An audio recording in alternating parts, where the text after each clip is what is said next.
Ya, Anda kembali di Breaking News TV One. Kita tahu sudah ada kurang lebih 325 pengungsian yang tersebar di 15 titik yang terdampak gempa Cianjur, Jawa Barat. Kita akan update bagaimana kondisi terkini di salah satu pengungsian dengan rekan kami, Heron Syah. Selamat pagi, Heron. Saat ini berada di lapangan atau Taman Prawata-Sari, Joglo, Cianjur, Jawa Barat. Ya, baik Kamaratis dan pemirsa, saat ini saya berada di posko pengungsian di Kampung Cikaret Hirang, Desa Limbangan Sari, Kecamatan Cianjur Kota. Di kampung ini warga, ada sekitar 40 warga lebih memilih membuka posko pengungsian di atas tanah makam yang memang didirikan mandiri oleh warga. Dan kondisinya saat ini di dalam pengungsian ada sekitar 40 orang yang berada di dalam posko pengungsian. Dan nanti kita bisa lihat kondisi posko pengungsian. Nah, Kamarati, Bayu dan pemirsa, ya saya akan bergerak menuju ke posko pengungsian yang berada di areal tanah pemakaman. Dan ini adalah tanah pemakaman warga di Kampung Cikaret Hirang. Dan saya menuju ke tempat di mana warga mulai di sini mendirikan posko pengungsian. Dan ini salah satu warga yang ikut mengungsi di sini. Kamarati serta pemirsa, nah, saat ini saya berada di dalam posko pengungsian dan beginilah kondisi posko pengungsiannya. Saat ini warga yang mengungsi di sini sedang kembali ke rumahnya masing-masing untuk mengecek kondisi rumah mereka. Posko pengungsian ini, Kamarti, Bayu dan pemirsa, bahwa ini didirikan sudah sejak di hari pertama gempa. Warga terpaksa membuka posko pengungsian sendiri ini karena mereka lebih merasa nyaman berada di tenda yang didirikan di atas tanah pemakaman.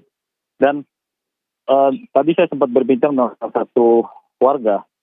Kondisi saat ini sudah ada beberapa balita yang mengalami diare, batuk, dan radang tenggorokan. Warga di sini meminta agar tim medis segera datang ke sini agar nantinya penyakit tersebut tidak menular ke pengungsi lainnya. Dan juga tadi juga warga meminta juga menipisnya beberapa stok makanan. Kemudian juga pakaian dalam pria dan anak-anak. Dan perlu diketahui bahwa bantuan yang datang itu berupa masakan seperti beras dan mie instan yang harus dimasak.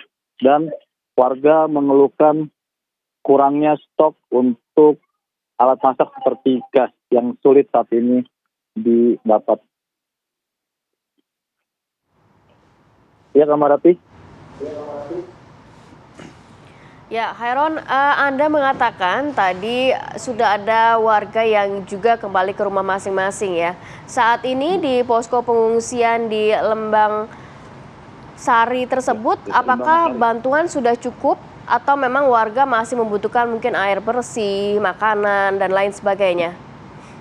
Ya.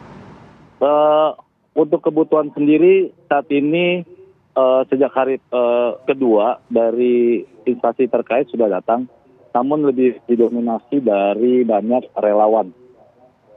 Dan untuk stok makanan sendiri, bahwa kondisinya saat ini sudah mulai menipis. Namun yang perlu dibutuhkan warga adalah ketika bantuan itu datang seperti beras dan instan, mereka tidak mempunyai alat masak seperti tabung gas LPG yang memang sulit didapat saat ini. Kamarati. Oke, Aaron, Anda mendapatkan informasi sampai kapan kira-kira warga akan bertahan di tenda pengungsian di TPU itu? Ya, Eh, mereka mengatakan bahwa mereka akan bertahan sampai kondisi memang tidak terjadinya gempa susulan, dan kemudian juga menunggu instruksi dari pemerintah jika memang benar-benar dinyatakan keadaan sudah aman, Bayu. Namun warga tetap ketika malam hari setelah mereka melihat kondisi rumah mereka, kemudian mereka kembali lagi ke posko pengungsian ini. Namun yang dikeluhkan tetap saja ketika senyenyak-senyaknya tidur berada di sini, mereka masih ada rasa takut karena selain gempa susulan juga ini tidur di atas areal makam, Bayu. Ya, oke. Aaron, sebenarnya seberapa jauh dari lokasi mereka saat ini ke tenda pengungsian yang sudah disiapkan oleh pemerintah? Ya, Bayu perlu tahu bahwa di sini ada sekitar 7 titik posko pengungsian mandiri ya yang didirikan warga. Karena kalau mereka menuju ke posko pengungsian yang didirikan Pemda itu mungkin kemungkinan agak jauh, sekitar ada 20 menit atau 30 menit lah mereka perjalanan. Dan juga mereka lebih memilih berada di sini juga sekalian untuk memantau kondisi rumah mereka, untuk menjaga barang-barang mereka. Dan mereka juga cepat sigap ketika gempa susulan terjadi, mereka sudah cepat sigap berada di tanah pemakaman ini untuk bersama-sama mengungsi, Bayu. Heron, untuk warga sendiri yang di pengungsian Lembangan Sari ini ada berapa banyak ya totalnya ya? Dan apakah mereka memang setiap hari, kan kita tahu biasanya di pengungsian makan pagi, siang, dan malam biasanya ada disediakan begitu. Kalau untuk di pengungsian ini seperti apa? Ya. Kamarati, di tenda pengungsian ini yang berada di atas tanah pemakaman ini ada sekitar 40 jiwa yang berada di sini. Dan untuk kesehariannya mereka untuk makan pagi, kemudian siang, dan seterusnya, mereka menyiapkan sendiri dengan ala kadarnya.